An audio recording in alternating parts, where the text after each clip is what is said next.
After dutifully following Coco, almost like a very young puppy would waddle after its owner, James was led to what he recognised as the door that led to what used to be his and Sheeda's temporary domicile, which was a very nice way of saying it used to be his holding cell in this facility.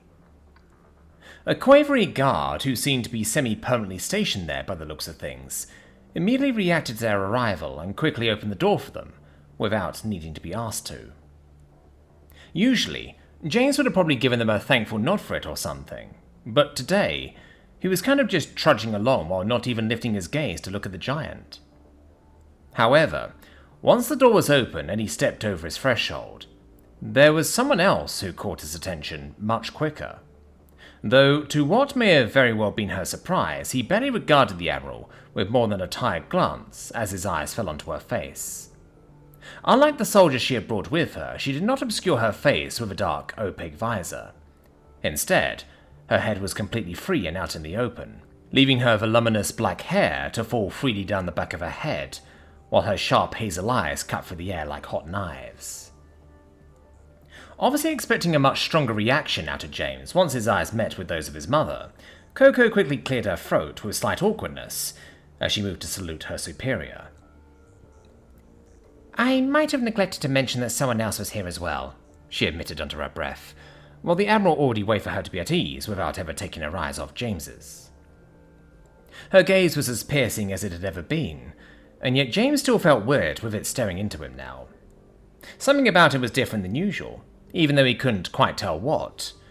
It certainly wasn't the intensity, that was very much there.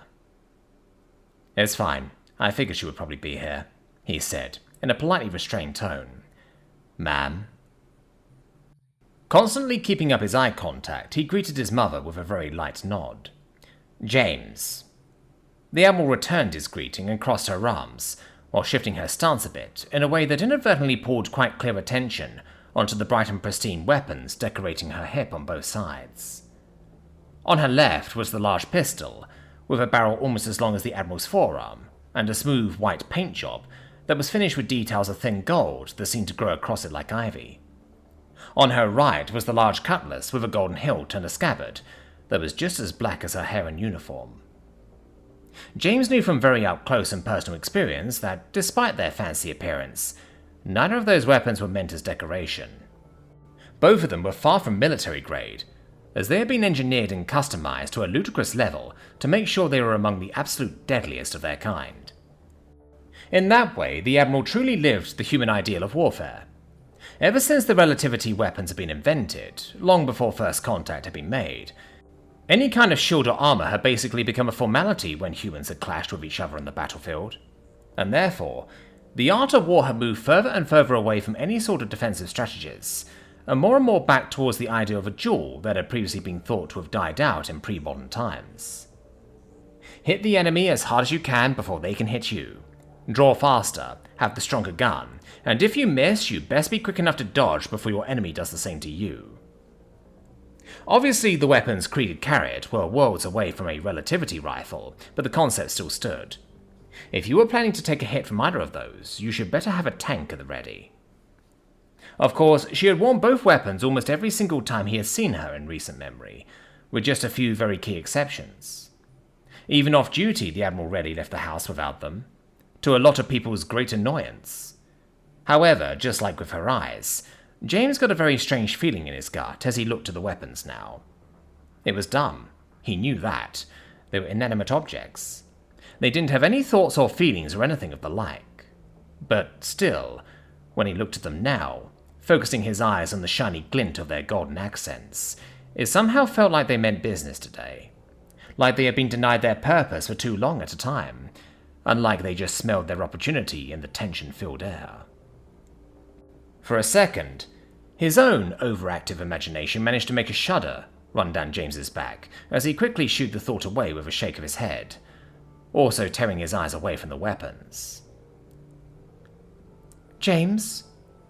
Another voice then joined into the conversation, as the person James had originally come to this room for walked up to him from the side.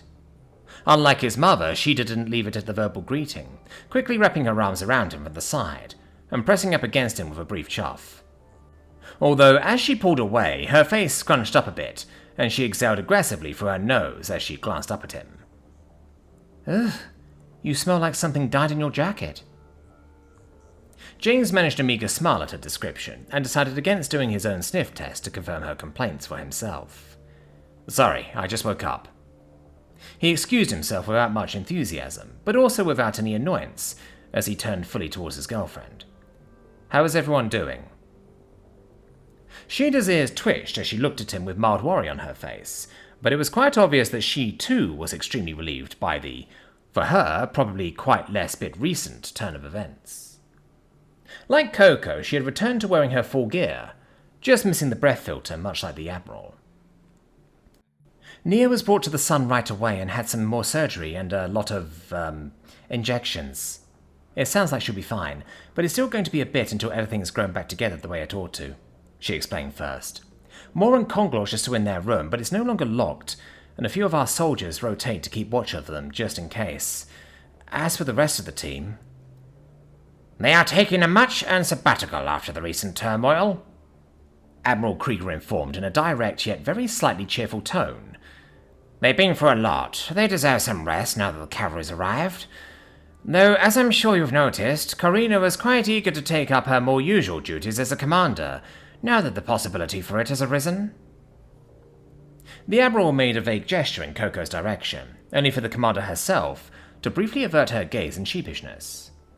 And of course, the Lieutenant Commander was also quite insistent on not leaving to rest, before you had woken up as well.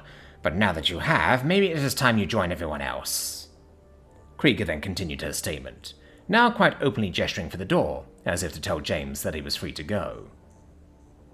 James blinked twice and even briefly turned his head to look back at the door skeptically, almost as if he was expecting a punchline. After nothing happened for a bit, he turned his eyes back to his mother, as he vocally wondered, just like that? One of his eyebrows raised in suspicion, as he tried his best to decipher his mother's face. The expression on it was so familiar, and yet still so strange as she looked at him with her usual passive, in-control smile that she tended to put on whenever she wasn't actively scolding him, or whenever they weren't currently busy screaming their heads off at each other. But that was just it. It was familiar, yes, but right now, it just didn't fit. What? No, you embarrassed yourself? No, look at me cleaning your mess? He wondered aloud, questioningly raising one of his hands at her, as if he had to offer her the insult that she surely had to be waiting to get out here. Right? Not even a, you fucked up? The Admiral shrugged deliberately slowly. I already told you that, she informed him, her tone unwavering. I have no need to repeat myself, and you clearly have no need to hear it again. You can go rest. Once again she gestured to the door, just as candidly as the first time. And once again, James's eyes briefly twitched over to the door, still wondering what exactly this was supposed to mean. Though the way out still couldn't seem to keep his attention, as he sprang right back to his mother. Or what about Nia? He asked, his eyes transfixed onto hers as they bore into him. They always did that. They did it now as well. But why didn't they do it especially now? Another slow shrug from the Admiral. She even briefly closed her eyes for this one. You heard Sheeda, she is in good hands, she replied, while still keeping up that same passively happy tone. You should go see her. James could feel his eye twitch slightly. The problem was, he had no idea why. Of course he wanted to go see Nia, especially now. So why... What about the camera loop? Someone messed with the systems around here. Isn't that... He tried to say, but just as she did with Sheeda earlier, his mother cut him off. It's been investigated by professionals right now. After initial inspection, it seems unlikely that there is an immediate danger. However, now that you are back on your feet, it would probably still be advisable to get you out of harm's way, she explained professionally. You'll be much safer on board of one of our ships. James blinked for a second. One of? He asked, as the implications of that sentence began to hit him one after another. He had expected it to once again just be the sun. Hell, they had just sent the sun when he had actually called for help. So who did they... Yes, one of the ships, the Admiral confirmed without a moment delay. The UHSDF, a place in the sun, civil, and of the roses are all at your disposal for your momentary retreat. James's mouth moved along with her explanation, quietly repeating the words to himself. Civil and of the he mouthed to himself, with his gaze slightly lowered before his eyes snapped back up to her, raising his voice with some concerned outrage. Those are war-class ships! The Admiral tilted her head in mild amusement. What? Were you expecting bigger? She said in mild teasing, that sounded almost sickeningly similar to playfulness. An atrocity class hardly needs all that much backup. Trust me, they will more than suffice, and you will be safe on each one of them. Though if you don't trust my word for that, it is of course open to you to simply stay on the sun. James was about to reply before he stopped himself, needing to remind himself that the Admiral was fully aware that so wasn't the problem here. Calming himself with a few breaths, he shook his head.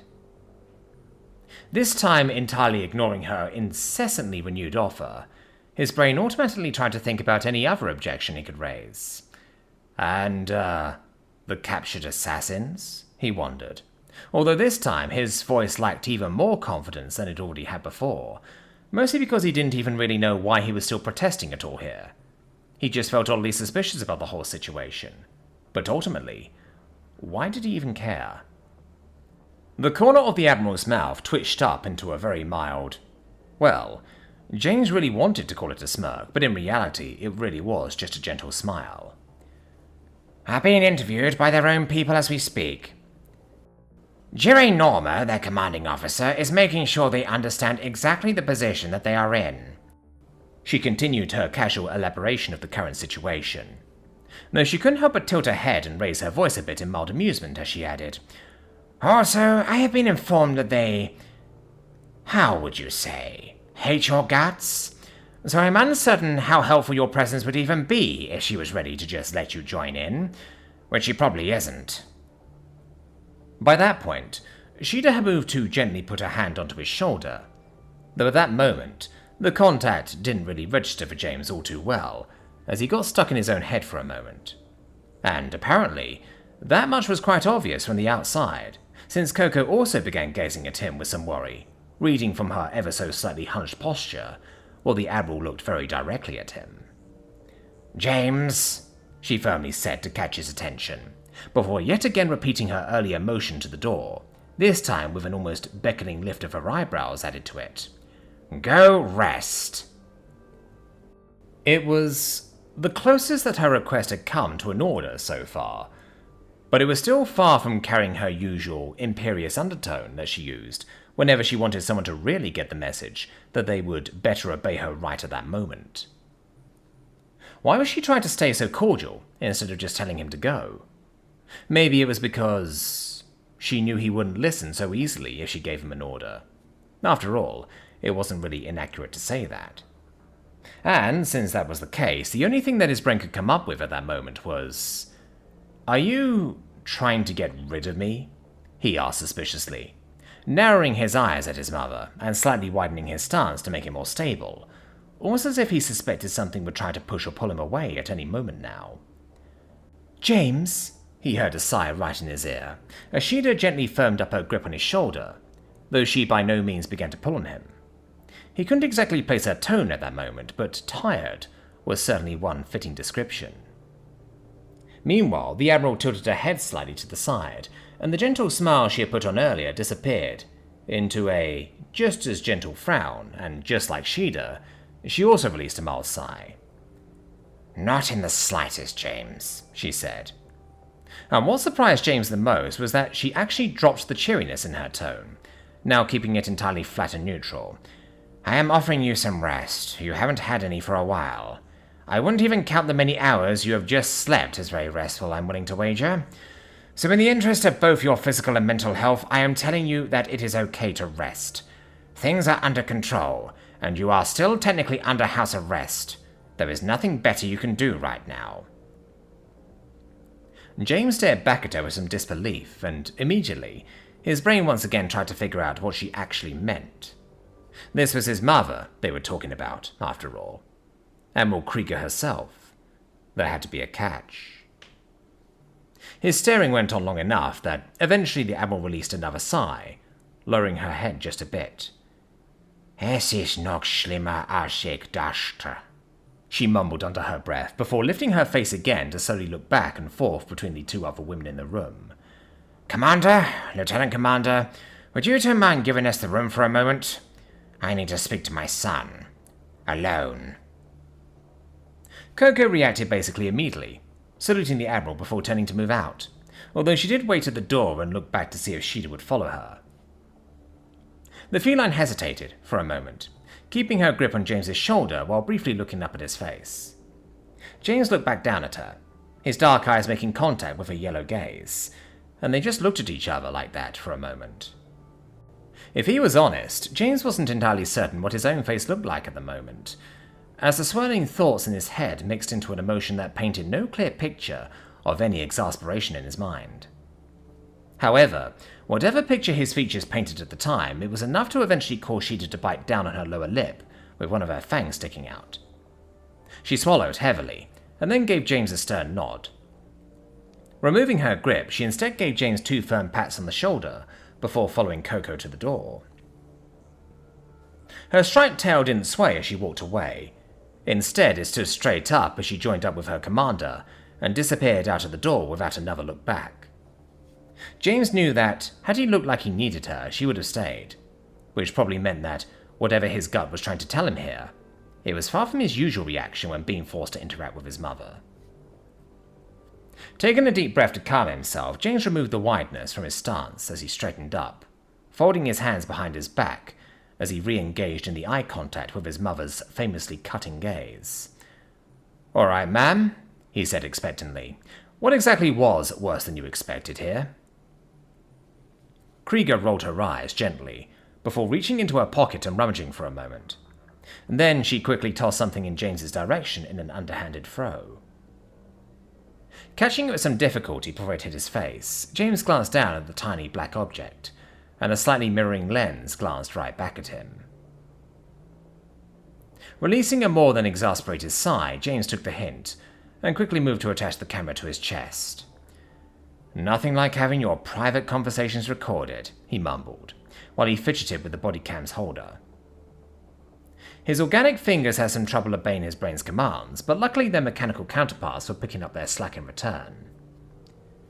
"We wouldn't want anyone to get the wrong idea while we are already moving on such thin ice," Admiral Krieger replied, and moved her weight from one leg onto the other, now pushing out her pistol instead of her saber with her stance.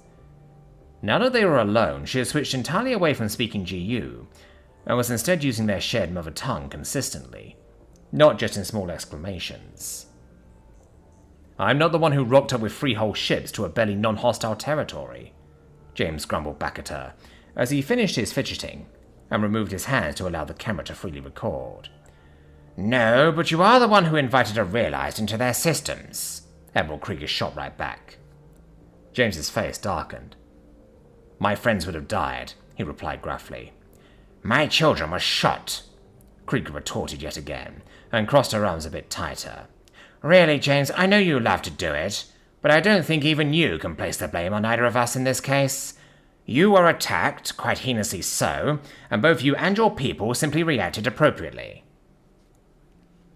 James released a breath through his nose that inadvertently turned into a mild growl.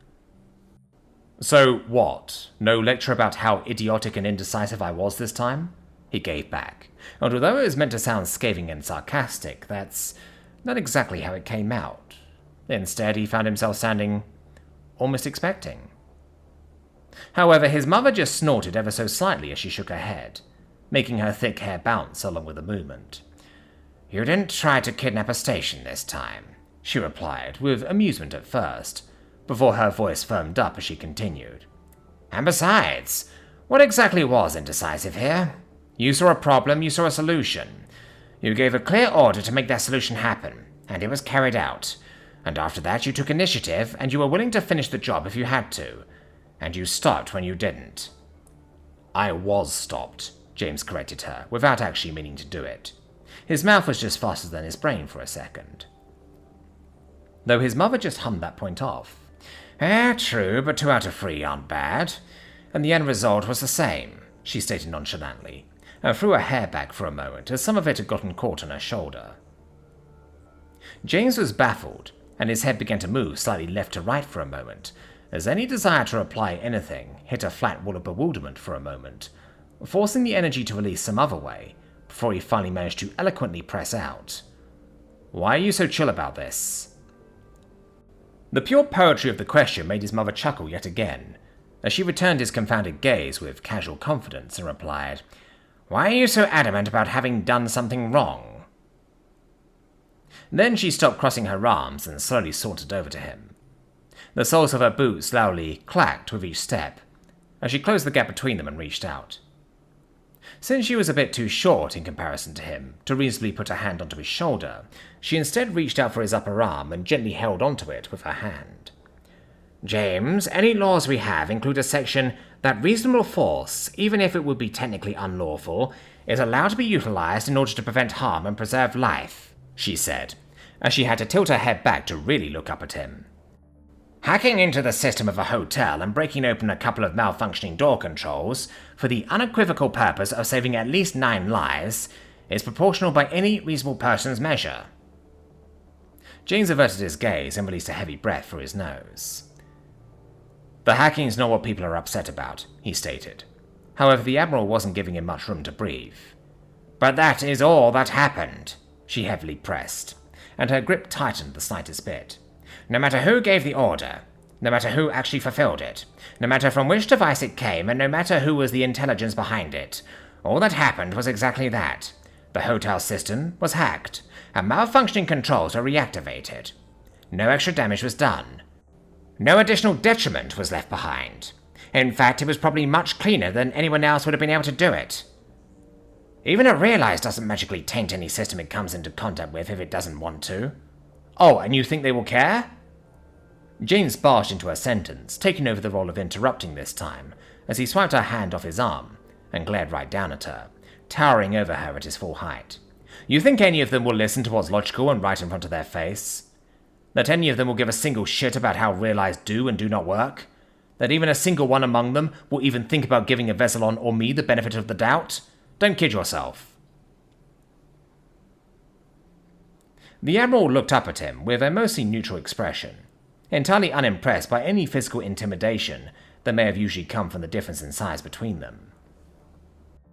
Even despite all the tensions and problems between them, one thing that both she and her son were sure of was that neither would ever truly raise a hand against the other, at least not out of anger. She allowed James to finish and waited for a second after he stopped speaking to make sure he wasn't just pausing for breath, before finally lifting one eyebrow at him. "So there are they now?" she asked directly, in a tone that seemed to be prodding at him directly. James was stunned for a second.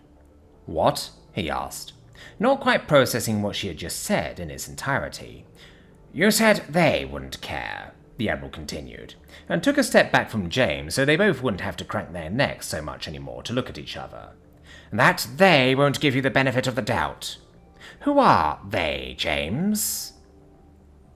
James's face scrunched up a bit, and for a moment, he looked at his mother like she was daft. "Come on, you know," he tried to say. However, this time she didn't let him finish. "No, I don't know," she rebuffed him immediately. "I want you to tell me who you mean when you say they." James cleared his throat and swallowed, just slightly taken aback.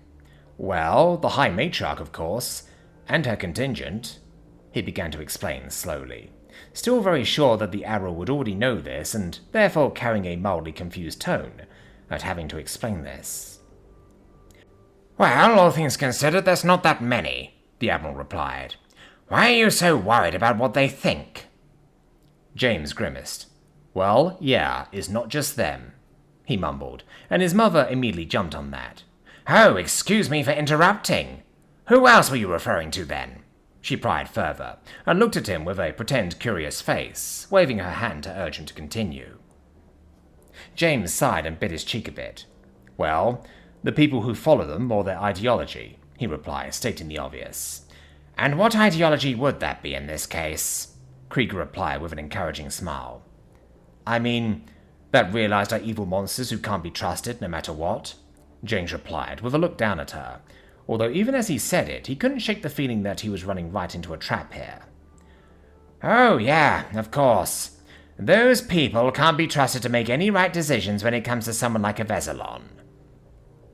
The Admiral clearly pretended to agree with him first, closing her eyes and nodding in a facetious case-closed kind of way. However, then she opened them again, as she glanced over at her son, stretching out one finger to thoughtfully wag it as she added, Though, up until quite recently, I was quite convinced of that myself, still. Would that make me be one of them, then? Though, then again, I changed my mind and listened to reason, so I clearly can't be one of them. Maybe someone older and more entrenched in those values. She pondered for a moment before snapping her fingers and looking fully up at James, pointing at his face now. Right, your friends Moore and Conglorch. They grew up with those values way longer than we were alive. Surely they are both part of them here? She explained, in an acted-out eureka moment at first, before then letting her hand sink down again and returning to her pondering as she mumbled, But darn, aren't they both okay with a Veselon too? They can't be part of them, then. It would have to be someone even older, someone completely set in their ways who wouldn't see anything wrong with what they are doing in a million years. Snapping up again, she put on a false smile.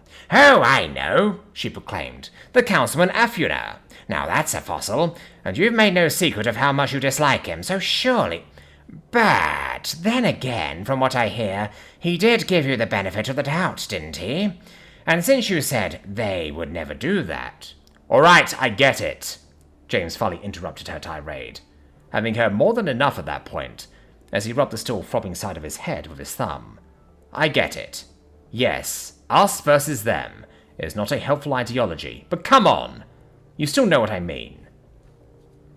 Dropping her rat, the Admiral returned to crossing her arms, gently tapping one foot onto the ground in an even rhythm, as she nodded with a now much more cutting expression on her face.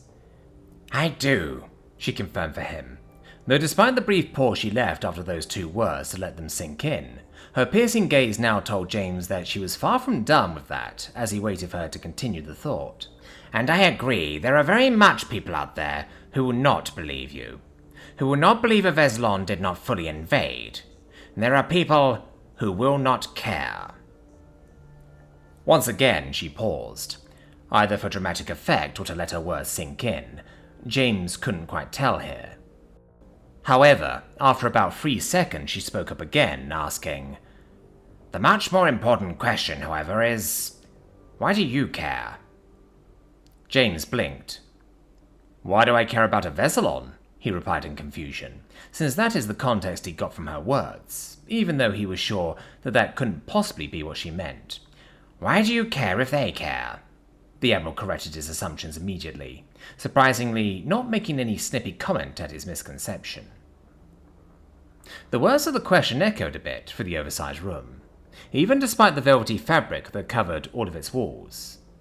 The sound left James to think for a second, and the question echoed on in his mind for much longer than it did in the physical room. Why do I care? He repeated, as his brain both tried to stall for time and needed to repeat the question aloud to itself to order its thoughts.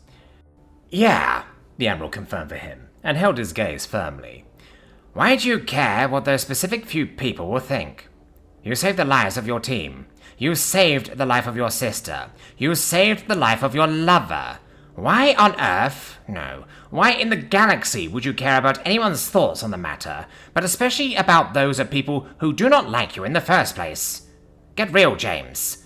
You could have magicked the fire away with sunshine of fairy dust and the love of Mother Nature herself, and some people still would have pretended that you personally spit in their ancestors' graves in the process. This is not about being liked, James protested loudly, now officially being the first to raise his voice in this confrontation. It's about... James halted in the middle of his sentence. Not because he was interrupted this time, but because he, without realizing it, actually had no idea how he was going to finish that sentence when he had started it. After giving him a moment to think, the Admiral expectantly nodded her head for him to continue. Yes, it's about, she pried, waiting for his next words to tear them apart again. However, James couldn't really think of anything good to say. He had 4 words burning on his tongue, just yearning to be let out. However, At that moment he knew they were obviously flawed.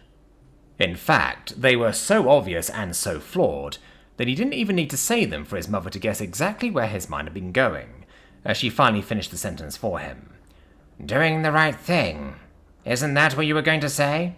Well, go ahead, enlighten me. What exactly would have been the right thing to do? I'll give you a hint. Burning to a crisp is not the right answer." The corner of James's mouth twitched as he looked down. "I don't know," he then finally said, quite literally under his breath. After what had happened, basically everyone had told him that he messed up. He had said it. Conglosh had said it. Almost everyone he talked to on the phone knew it. However, he didn't really have the time to reflect much on what exactly could have gone much better since then. They could have changed locations, maybe, but it was unlikely that it wouldn't have been noticed. They could have raised more alarms with local law enforcement, but over an open window and a running AC, it was unlikely that they would have paid much attention. Maybe they could have... "What was that?" The Admiral interrupted his thoughts, basically demanding of him to speak up now. James could only sigh. "I said I don't know," he repeated himself, much more intelligibly this time. "I don't know what, but something." "Something that wouldn't have upset anyone?" His mother continued her constant questioning. "Something that wouldn't have made any mess? Something that would have left everyone happy and jolly, be they friend or foe?" James groaned slightly and rubbed his aching head again. If only he hadn't hit himself with that damned chain. "Now I know how that sounds," he started to say, but he was cut off yet again, although this time what the Admiral said seemed to be entirely removed from the context of his words. "Who do you think you are, James?" she asked him very directly, and returned to her cross-armed stance. "Excuse me?" James replied, and his head snapped up slightly at the usually aggressive question. "I said, who do you think you are?" The Admiral clarified for him, as direct as before. "Who do you think you are that you think you could please everyone?" James scowled deeply at her, his mind going on the defensive as he interpreted her words as her usual chiding of him. Yeah, he grumbled, and lifted his hand to wave her words away. "I know, why would I be able to do something right? Ever since I stopped childishly idolizing you, you've..." His words got stuck in his throat as his mother suddenly grabbed his waving hand by its wrist, stopping it in place. The grip wasn't hard enough to hurt by any means. It was just enough to be felt. "I have done nothing but praise your actions here ever since we started speaking," she reminded him firmly, and although James was used to her piercing gaze, usually, right now it felt like it was shooting straight through his chest. "And I know that doesn't mean much for you, and I'm not looking to change that right now. I didn't ask what you think what I think of you, I asked who do you think you are?" She let go of his hand again, but her devastating glare remained. "It is good to stand up for the things you did wrong, but hanging on to any and all mistakes like a burdock is not heroism," she finally began to full-on admonish him, having apparently held back quite a bit so far. "And you were nearly burned, then drenched, shot, delirious, locked up and then threatened. But instead of taking a single break now that you can, you still insist to keep on going. Instead of laying down after days of no sleep, you answer calls. Instead of going to sleep after another night of standing guard, you try to interrogate someone. And instead of going to the ship where you can get some actual rest, see your hospitalized sister and will be away from all danger, so people don't have to guard you all the time, you insist on sticking around here. To do what? The right thing? There are hundreds of soldiers and experts here right now, all doing exactly the right thing. Soldiers who are much better prepared for the matter at hand. Experts who have much better training than you for handling this sort of situation. What difference do you think you are possibly making by staying here?" James's gaze had sunken to the ground as he listened to her. Usually, he wasn't exactly what one would call receptive to one of his mother's tirades. However, for some reason, this one actually managed to hit him quite hard, and for once, he couldn't quite bring himself to look back at her in defiance.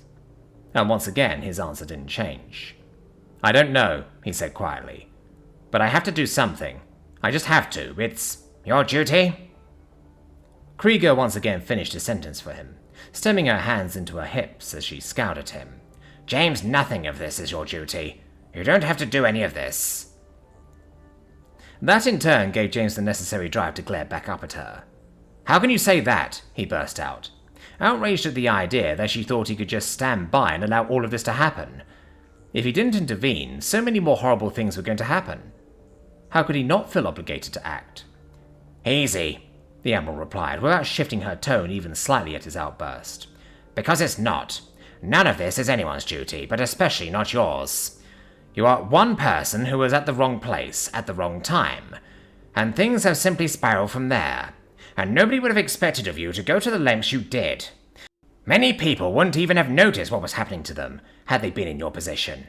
More people probably wouldn't have resisted so harshly. Even more than that, wouldn't be able to stand being hated by what feels like the entire galaxy. Most people would have quit after losing an arm, and basically anyone would have ended things the moment people started to show up at their house or attack them openly on the streets. People don't just expect of someone to go through all of that without any desire to stop. People don't just expect of someone to make no mistakes when faced with a situation like that. But you do. You expect of yourself to keep going.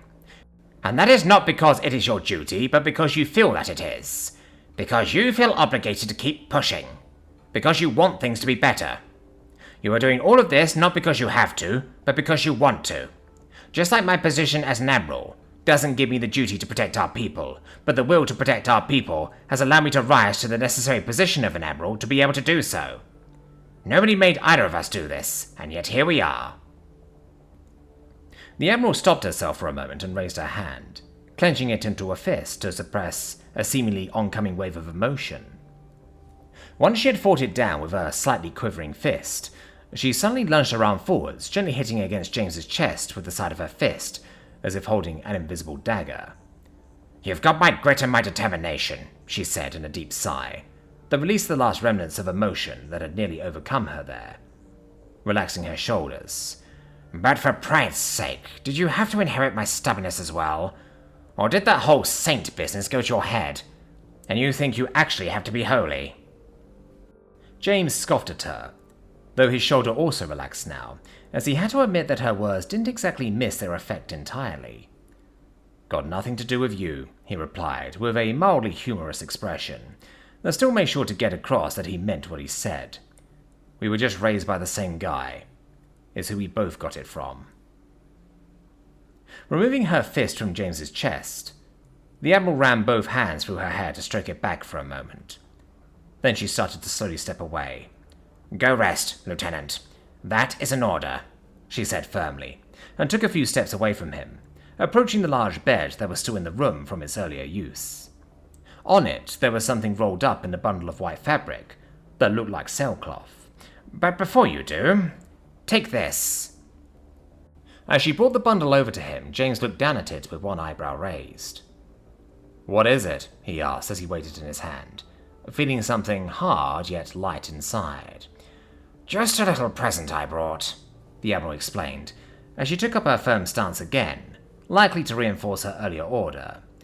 Unlike you do so often, I have not once forgotten one of your birthdays.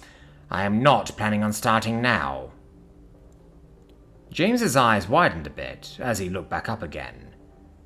It's my... he began, but was cut off one last time. Alles gut, James.